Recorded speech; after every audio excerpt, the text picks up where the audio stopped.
Hello everyone, welcome to Multilingual.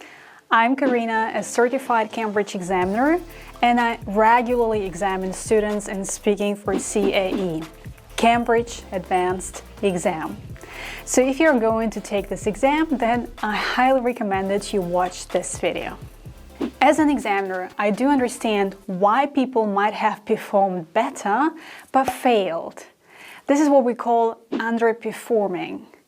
And the first reason for this underperforming is not knowing the standards or the requirements of the exam. You have to keep in mind that CAE is a standard exam. Its procedure is always the same. And this is what you'll learn about in this video. Besides examining students, I also like preparing them for the exam. So if you're looking for help while preparing for CAE, don't hesitate to contact me for online classes. To get in touch, just drop me a mail. My mail address is in the description box down below. And now, without further ado, let's get into this. So the CAE speaking exam lasts 15 minutes and consists of 4 parts. Students are paired, so there are 2 of you in the exam. In case there is an uneven number of examinees, you can be put in a group of 3. The exam will then take 20 minutes. Let's dive into each examination part. Part 1 is a so-called interview.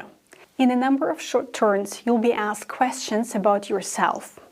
An example question is, how long have you been studying English? Or, where are you from? Or, are you a morning person or do you like getting up late? Consider this part as a warm-up that helps you dive into the exam and relieves the tension. This part could be rehearsed, but here's my tip. Try to sound spontaneous. Never give long prepared speeches. For example, to the question, where are you from? A good answer would be, I'm from A. It's a small but lovely place to live in. And to the question, how long have you been studying English? A good answer is, since I started school, and I've always enjoyed learning English. These answers sound spontaneous and not rehearsed. Part 2 is long turn. Here you are given the opportunity to speak more in depth. You are given 3 pictures and have to describe just 2 of them. Above the pictures, you'll see a question.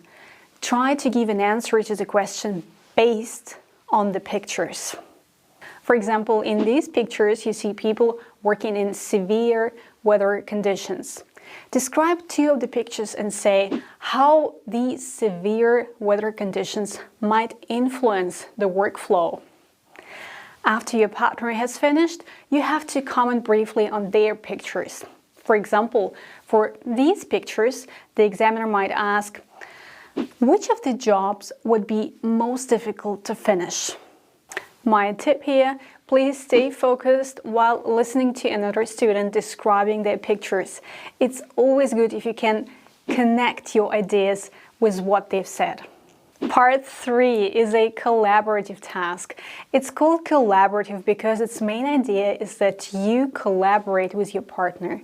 It's considered to be the most difficult part of the exam and has a huge influence on your final score. This part is divided into 2, the discussion phase, 2 minutes, and the decision phase, 1 minute. In the discussion phase, you are given a question with 5 prompts. You have to negotiate with your partner about the topic and decide on something in the decision phase. This is what the task might look like. In this part, you have to interact with your speaking partner, linking your ideas with theirs. In other words, you have to collaborate. If you're being examined with a weaker student who isn't able to say a lot, try to encourage them with questions like, what are your thoughts on this? What's your point of view? Do you agree? So be interactive, be collaborative. Part 4 and the final one is a discussion. The main goal of this examination part is to test your ability to engage in a discussion and see how spontaneous you are in your answers. Here you will be asked spontaneous questions based on the topic that you've just had in the collaborative task. So the topic in the discussion task is connected with the topic in the collaborative task. For example, environment, leadership, success, learning a new skill, or a social topic.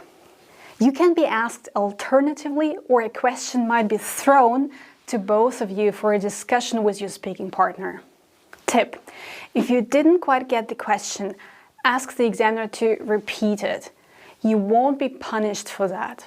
But if you don't know the word, you can ask for some help. However, your mark will probably go down. If you like this channel, then consider becoming a member of Multilingual. If you want to have access to some exclusive perks like quizzes and extras, consider becoming a member of this channel. I would be happy to welcome you to the Multilingual community.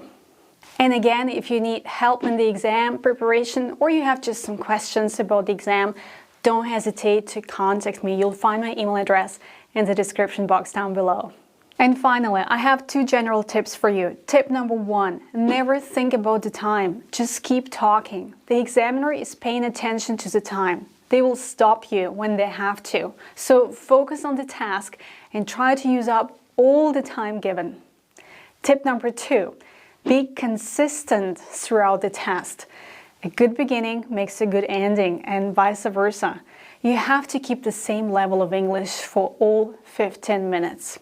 There is no time to relax, so stay focused.